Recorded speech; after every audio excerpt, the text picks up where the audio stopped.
በተመሳሳይ ሰዓት ከ2 እስከ 5 መጽሐፎች በአንድ እያነበባችሁ እዛ ቶፒክ ላይ ያላችሁን አንደርስታንዲንግ በከፍተኛ ሁኔታ መጨመር እንደምትችሉ ተነግራችሁስ። መጽሐፍ ላይ ያሉ ወርዶችን ሃይላይት ማድረግ ማስመር ምንም ከማስታወስ ጋር የሚያያይዘው ነገር የለም። በተመሳሳይ ሰዓት ሁለት ነገር እያደረጋችሁን ያላችሁት። ይሄ የመማር ፕሮሰሱን ኮምፕሊኬት ያደርገዋል። ምናልባት ለዚህ ይሆናል መጽሐፉን ጀምራችሁ መጨረስና መረዳት የሚያቅታል። ሪቪው የሚሰራው ሰው የጸሐፊውን ሀሳብ ትቶ ወደ ራሱ ሀሳብ ሊጎትተው ይችላል። ይሄ አስበውበት ላይሆን ይችላል የሚያደርገው፣ ሳያስበው ያደርገዋል። ምንም ነገር ሶልቭ የማያደርግ ከሆነ ለእናንተ ምንም ነገር ፕሬዘንት የማያደርግላችሁ ከሆነ ኪሳራ ነው። መጽሐፉ ኪሳራ። መጽሐፎቹ አንድ ነገር ላይ መስማማት የለባችሁ፣ በፍጹም መስማማት የለባችሁ። ገንዘብ ደስታን ይገዛል ሊል ይችላል። ሌላኛው ገንዘብ ሰይጣናዊ ነው ሊል ይችላል። ጸሐፊ በሚያቀርበው ነገር ላይ አይደለም እናንተ አይምሯችሁን ሪሼፕ የምታደርጉት። ግልጽ የሆነ ጥያቄ ሊኖራችሁ ይገባል። እንደ ፊዚክስ እና ማስ ፎርሙላ ሁል ጊዜ የሆነ ነገር ከተረዳን በኋላ እንደማይቀየር አድርገን የምናየው ነገር አለ። አንድ ቶፒክ ላይ ክሪቲካሊ ማሰብ የምትፈልጉ ከሆነ ይሄ ሌቭል ብቸኛው አማራጭ። አሁን እኔ ራሴ የምጠቀምበትን 5 ስቴፖች እነግራቸዋለሁ። ስኪማ ማለት የመጨረሻው ሌቭል ኦፍ ሪዲንግ ነው። ምን ያህሎቻችሁ ናችሁ አንድ መጽሐፍ ማንበብ ጀምራችሁ መጽሐፉ ከብዷችሁ ሊሆን ይችላል፣ በሌላ ምክንያት ሊሆን ይችላል፣ መጽሐፉን የማትጨርሱት? ምን ያህሎቻችሁ ናችሁ አንድ ቶፒክ ላይ የተለያየ መጽሐፍ በተለያየ ጊዜ ወይም በቅደም ተከተል ሊሆን ይችላል እያነበባችሁ የመጽሐፉን ሀሳብ መረዳትና ማስታወስ የማትችሉት ግን በተመሳሳይ ሰዓት ከ2 እስከ 5 መጽሐፎች በአንድ እያነበባችሁ እዛ ቶፒክ ላይ ያላችሁን አንደርስታንዲንግ በከፍተኛ ሁኔታ መጨመር እንደምትችሉ ተነግራችሁስ? ዛሬ ለምን እንደሆነ አላውቅም ብዙ ሰው አያወራውም። ሲንታፒካል ሪዲንግ የሚባለው ቴክኒክ የምናይ ይሆናል። በዚህ ቪዲዮ መጨረሻ መጽሐፍ ማንበብ የሚያስጠላችሁ፣ ለብዙ ሰዓት ቁጭ ብላችሁ መጽሐፍ ማንበብ የማትችሉ፣ መጽሐፉን ካነበባችሁት በኋላ የመጽሐፉን ሀሳብ የማታስታውሱት ወይም የማትረዱት ነገር ሙሉ በሙሉ የሚቀረፍ ይሆናል። እንዲሁም መጽሐፍ ማንበብ በእርግጠኝነት ትጀምራላችሁ። ይህን ቪዲዮ እስከ መጨረሻው ድረስ ስለምትከታተሉ በመጨረሻ አንድ በጣም ጠቃሚ የሆነ ቲፕ ይኖረናል። በእርግጠኝነት ከዚህ በፊት ሰምታችሁትም የማየውን ነገር ነው። ቃላብ ወንደሰን እባላለሁ። እንደዚህ አይነት ትምህርታዊና ጠቃሚ ቪዲዮዎችን እዚህ ቻናል ላይ በየሳምንቱ ታገኛላችሁ። ሁላችሁም ቻናሉን ሰብስክራይብ በማድረግ ቪዲዮንም ላይክ እና ሼር በማድረግ እንጀምር። የዛሬውን ቪዲዮ በአንድ ኮት እንጀምረው። ሁሉም አንባቢዎች መሪዎች አይደሉም። ሁሉም መሪዎች ግን አንባቢዎች ናቸው። ግን ይህን ከመጀመሪያ በፊት ምናልባት ይህን ነገር ስታዩት ኮምፕሊኬትድ ነገር እንዳይመስላችሁ፣ በጣም ቀላለው። እኔም ስለምጠቀምበት ነው የማወራው። በእርግጥ ከእናንተም የተወሰነ ሌቭል ኦፍ ኤፈርት ያስፈልጋል። ክሪቲካል መሆን ያስፈልጋል። ሁለት ነገር ያስፈልጋችኋል። የመጀመሪያው በዛ ፊልድ ላይ ተመሳሳይ መጽሐፎችን ማዘጋጀት ነው። ምን አይነት እንደሆነ እናየዋለን። ሁለተኛው የምትጽፉበት ነገር ወይም ኖሽን የተባለውን አፕሊኬሽን ትጠቀሙ። እኔ ሪኮመንድ አደርጋቸዋለሁ። እኔም ስለምጠቀመው ነው። በጣም አሪፍ አፕሊኬሽን ነው። ስልክ ላይም ኮምፒውተር ላይም አለ። ስለዚህ 3 ነገር ነው የምናየው በዛሬው ቪዲዮ። የመጀመሪያው ሌቭል ኦፍ ሪዲንግ፣ 4ቱን ሌቭሎች እናያለን። ምክንያቱም ይህን ካልተረዳችሁ የዛሬውን መረዳት ስለማትችሉ ነው። ሁለተኛው ሲንታፒካል ሪዲንግን እናያለን። ሶስተኛ ላይ ያለው ቲፕ ስለሆነ አብረን የምናየው ይሆናል። እነዚህ ሌቭሎች አንዱን ስትችሉ ነው ወደ ቀጣይ የምትሄዱት እንጂ ለየብቻው የምትማሯቸውና ለየብቻው የምትተገብሯቸው ነገሮች አይደሉም። 4 ሌቭል ኦፍ ሪዲንግ አሉ፣ ወይም የማንበብ ደረጃዎችን በላቸው። የመጀመሪያው ኤሌመንተሪ ወይም ቤዚክ ሪዲንግ የሚባለው ማለት የሆነ የተጻፈ ነገር ይኖራል። ከዚያ አይነት የተጻፈ ነገር አንደርስታንድ ማድረግ ነው። ሴንስ በሚሰጥ መልኩ መረዳት ነው። ኮምፕሊኬትድ አይደለም፣ ቀላል ነው። በትምህርት ቤት ቆይታችን ብዙዎቻችን የምንማረው ይሄንን ሌቭል 2 ልንማረው እንችላለን። እድለኛ ከሆነ ነው እሱ ነው የምንማረው። ሁለተኛው ወይም ሌቭል 2 የሚባለው ኢንስፔክሽናል ሪዲንግ ይባላል። በአጠቃላይ መጽሐፉን ኢንስፔክት የምታደርጉበት ነው። ዋናው የመጽሐፉን ሀሳብ፣ ዓላማውን፣ መጽሐፉን ማንበብ ወርዝ ያደርጋል አያደርግም የሚለውን ምናምን የምታዩበት ነው። ስኪሚንግ በሉት። ኮንቴንቱን ታዩታላችሁ። ከዛ መግቢያው ጋር 1-5 ፔጅ ታያላችሁ። ከዛ መዝጊያው ጋርም 1-5 ፔጅ ታነባላችሁ። የማይሆን ከሆነ ትሰውታላችሁ፣ ሌላ መጽሐፍ ትፈልጋላችሁ። ብዙ ጊዜ ይሄንን በኤዱኬሽናል ሲስተም ውስጥ እንጠቀመዋለን። ራሳችንን ከመጽሐፉ ጋር ፋሚሊያራይዝ ራሳችን የምናስተዋውቅበት መንገድ ነው፣ ወደ ዋናው ከመግባታችን በፊት ማለት ነው። ይሄ ኢንስፔክሽናል ሪዲንግ ለምን መሰላችሁ የሚጠቅማችሁ? በጣም ብዙ ሰው ይዘለዋል። አንደኛ ይህን ኢንስፔክሽናል ሪዲንግ ሳታደርጉ መጽሐፉን ማንበብ ስትጀምሩ ወይ ወደ መጽሐፍ ማንበብ ስትገቡ በተመሳሳይ ሰዓት ሁለት ነገር እያደረጋችሁ ያላችሁት። ይሄ የመማር ፕሮሰሱን ኮምፕሊኬት ያደርገዋል። ምናልባት ለዚህ ይሆናል መጽሐፉን ጀምራችሁ መጨረስና መረዳት የሚያቅታችሁ። በተመሳሳይ ሰዓት አንደኛ መጽሐፉን ለመረዳት እየሞከራችሁ ነው፣ እንዲሁም ከመጽሐፉ ውስጥ ዲቴይል የሆኑ ነገሮችን ለማወቅ እየሞከራችሁ ነው። ስለዚህ ሁለት ነገር ነው በተመሳሳይ ሰዓት እያደረጋችሁ ያላችሁት። ይሄ ደግሞ ከባድ ነው። ስለዚህ ፕሮሰሱም እንዲያስጠላችሁ ያደርጋል። ኢንስፔክሽናል ሪዲንግ በጣም አስፈላጊ ነገር ነው።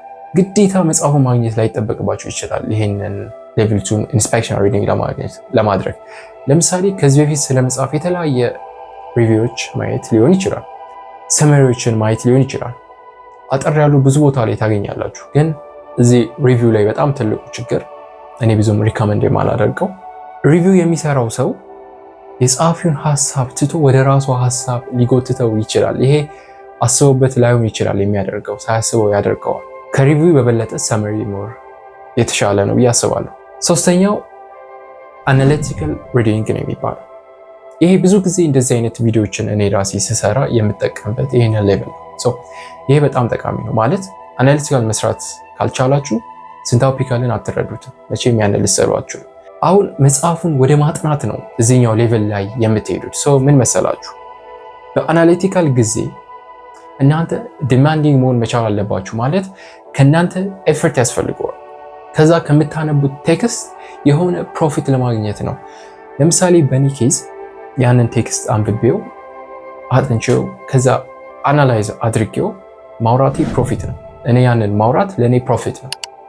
ግዴታ ሙሉ በሙሉ መጽሐፉን ማንበብ የለባችሁ። ለምሳሌ እኔ አሁን 30 ቻፕተር ካለው መጽሐፍ ውስጥ ቻፕተር 20 ላይ ብቻ ከሆነ የሚፈልገው ያለው ሌላውን ተዋሉ። ቻፕተር 20 ላይ ብቻ አናሊቲካል ሪዲንግ አደርጋለሁ፣ ምክንያቱም በኢንስፔክሽናል ሪዲንግ የሚፈልገውን ነገር ስላወቅኩኝ። ስለዚህ እዚህ ላይ ማወቅ ያለባችሁ ሁሉም መጽሐፍ ሲጻፍ፣ ሁሉም ጸሐፊ፣ ሁሉም መጽሐፍ የሆነ ነገር ሶልቭ ለማድረግ ነው የሚጻፈው። ምንም ነገር ሶልቭ የማያደርግ ከሆነ ለእናንተ ምንም ነገር ፕሬዘንት የማያደርግላችሁ ከሆነ ኪሳራ ነው፣ መጽሐፉ ኪሳራ ነው። ስለዚህ ምንድን ነው ጸሐፊው ሶልቭ ማድረግ የፈለገው ነገር? ያንን ነገር በትክክል ሶልቭ አድርጎታል ወይ? እዛ ላይ የሚያቀርባቸውን ክሪቲሲዝሞች ነው አንደርስታንድ ማድረግ የምትሞክሩት። ስለዚህ ጸሐፊው በሚያቀርበው ነገር ላይ አይደለም እናንተ አይምሯችሁን ሪሼፕ የምታደርጉት። ሪሊ ጸሐፊው የሚያቀርበው ነገር ልክ ነው ወይ? ሪሊ የኔ ህይወት ላይ ኢምፕሊመንት መሆን ይችላል ወይ የሚለውን ነገር ነው ለመረዳት የምትሞክሩት በዚህ ሌቭል ላይ። አሁን አራተኛውና የዛሬው ዋና ቶፒክ ላይ ደርሰናል።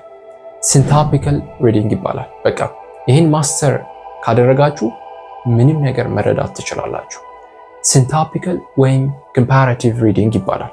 የመጨረሻው ሌቭል ኦፍ ሪዲንግ ነው። ይሄ ሌቭል ምን መሰላችሁ? የተለያየ መጽሐፍ ከ2 እስከ 5 መጽሐፎችን አንድ ላይ እያነበባችሁ አንድ ኮንሰፕት ወይም ቶፒክ ግን በተለያየ አንግል የምትረዱበት መንገድ ነው። ይህን በቀላል አማርኛ ለማስረዳት ለምሳሌ እናንተ የሆነ ስራ ለማሰራት 5 የተለያዩ ካምፓኒዎችን ቀጠራችሁ። 5ቱም የሚሰሩት የመጨረሻው ዓላማው ስራው አንድ ነው፣ ግን የሚሰሩበት መንገድ የተለያየ ነው። ስራው አልቆ ሁላችሁም ተቀመጣችሁ በጠረጴዛ ዙሪያ እነሱ የሰሩትን ስራ ለእናንተ ፕሬዘንት ሊያደርጉላችሁ ሊያቀርቡላችሁ። ስለዚህ እናንተ ናችሁ ዲስከሽኑን የምታወያዩት፣ ጥያቄዎችን የምትጠይቁት፣ ጥያቄዎች የምትሰነዝሩት የእናንተ ኃላፊነት ነው። እዚህ ጋር በደንብ መረዳት ያለባችሁ የእናንተ ስራ ጃጅ ማድረግ አይደለም ወይም መዳኘት አይደለም። እናንተ የ5ቱን ሰዎች ፐርስፔክቲቭ ክሪቲሲዝም ተረድታችሁ የራሳችሁን አንደርስታንዲንግ መገንባት ነው። በዚህ ሜታፎር ላይ ሰዎች ያልኳቸው መጽሐፎች ናቸው።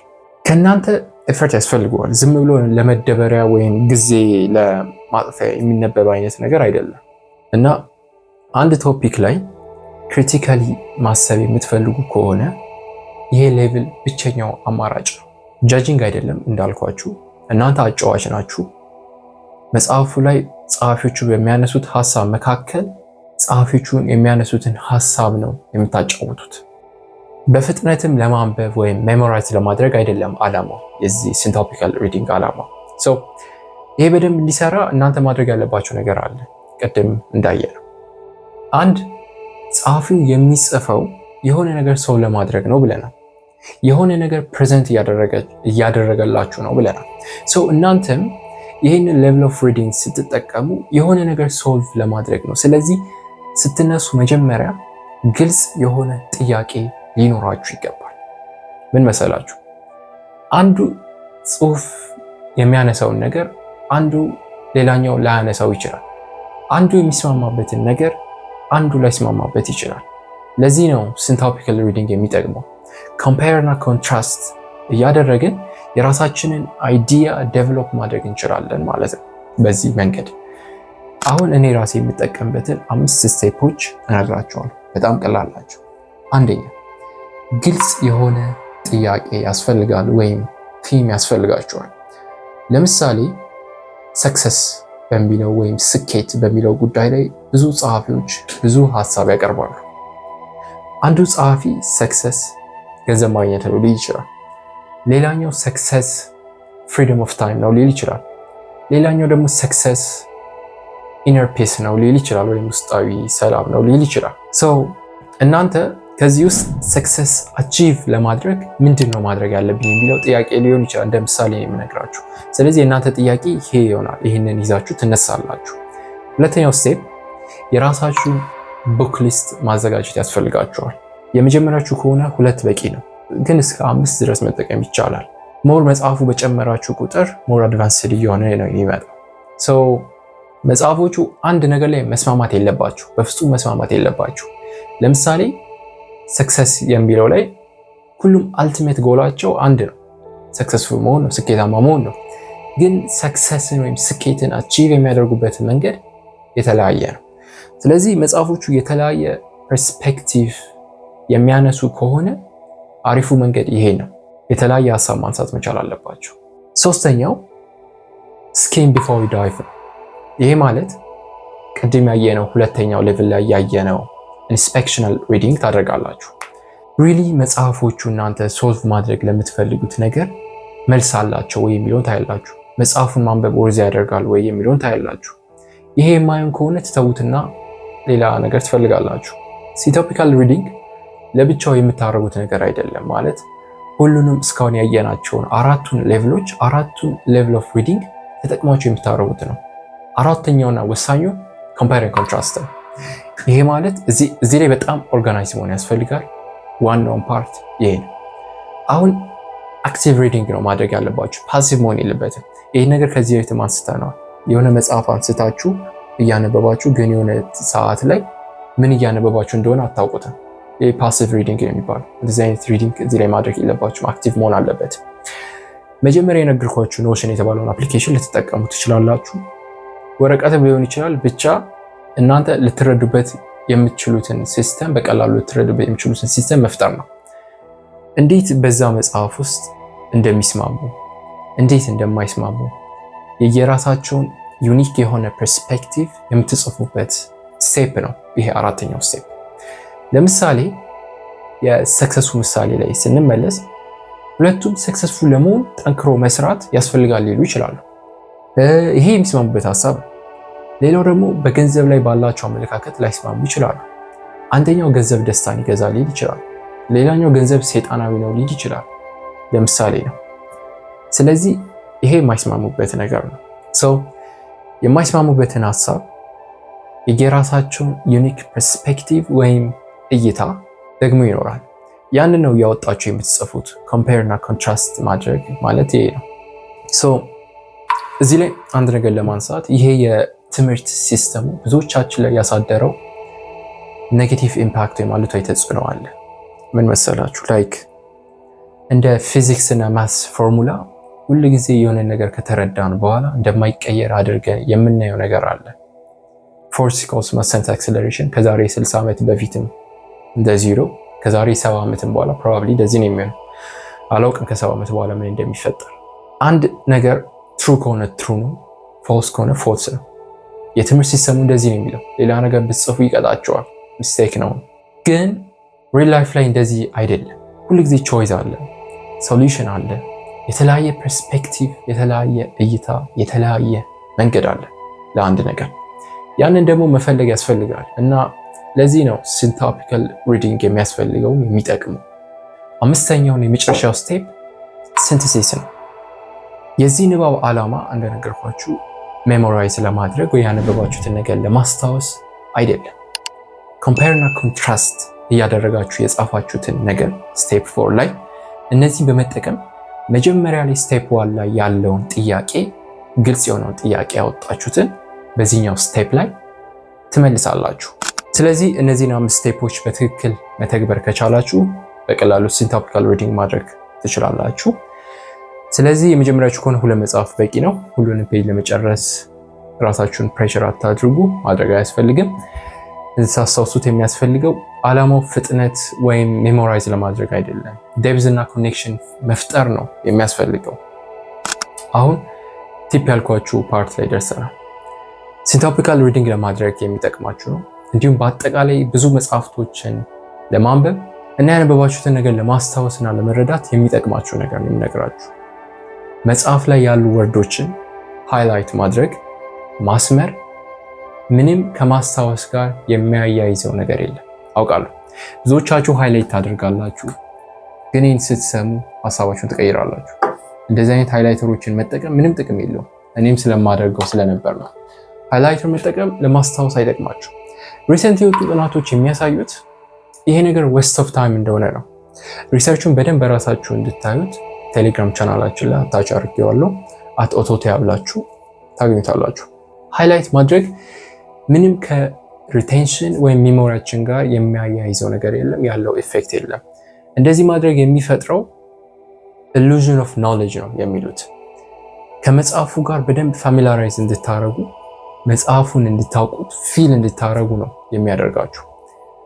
ሃይላይት ማድረግ የሚጠቅመው ብቸኛው ነገር መጽሐፉን ካነበብነው በኋላ ከጊዜ ቆይተን ስንመለስ የት ቦታ ላይ ትኩረት ማድረግ እንዳለብን ነው የሚረዳ ለማጣት ይሆናል እንጂ ከማስታወስ ጋር ምንም የሚያያይዘው ነገር የለም።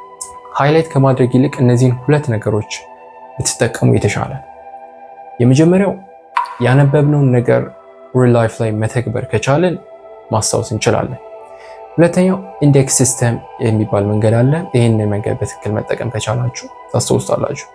ለምሳሌ የፊዚካል ኤክሰርሳይዝ መጽሐፍ እያነበባችሁ ፊዚካል ኤክሰርሳይዝ የማታርጉ ከሆነ ምንም ጥቅም የለውም፣ አታስታውሱትም።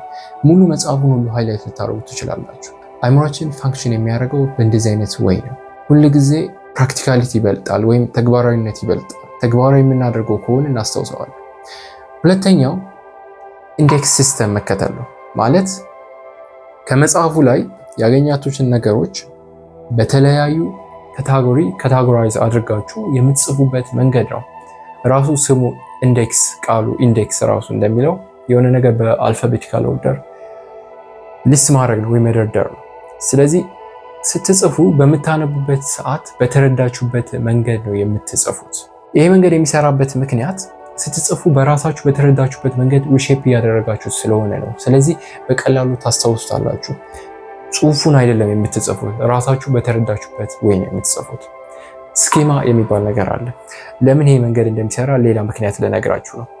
ስኪማ ማለት አይምሯችን ያገኘውን እውቀት ከዚህ በፊት ባለን ኤክስፒሪየንስ ቤዝድ አድርጎ በሃይራርኪ ኦርጋናይዝ የሚያደርግበት መንገድ ነው። ሜንታል ሞዴል ብላችሁ ልትወስዱ ትችላላችሁ። ለምሳሌ አንድ ሰው ከኤ የሚባል ሰፈር ወደ ቢ የሚባል ሰፈር ለመሄድ እንዴት ነው ብሎ ቢጠይቃችሁ አይምሯችሁ ውስጥ የሚፈጠር ኢሜጅ አለ። ምክንያቱም ከዚህ በፊት በዛ መንገድ ስለሄዳችሁበት ነው።